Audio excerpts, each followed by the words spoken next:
They knew it was going to be tough, but no one expected it to be this tough. Contacts with the enemy on a daily basis, and nearly always at close quarters. It starts off as just a huge amount of noise, and it takes a second or so for your brain to compute exactly what that is, and then the radio comes into life.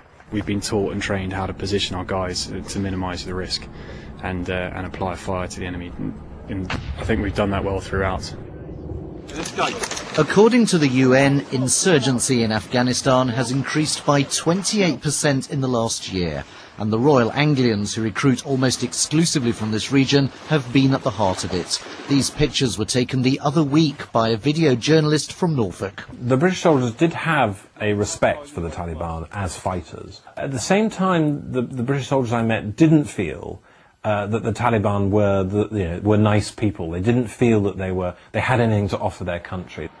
They arrived in Helmand in the spring, their mission to improve security in the province so that reconstruction can go ahead. This area is mostly desert, nearly 3 times the size of Wales. The strategy was to move out from the river where most people live, normally on foot, and regain ground, driving the Taliban deeper into the desert.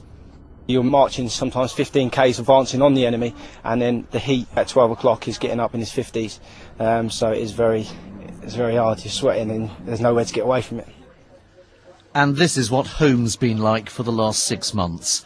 In the forward camps like here at Songin, the living accommodation has been basic.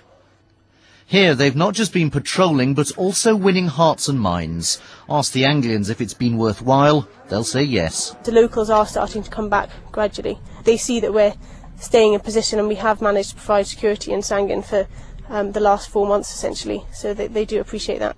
But it's come at a heavy price. 9 Royal Anglians have been killed, 3 of them the tragic victims of so-called friendly fire.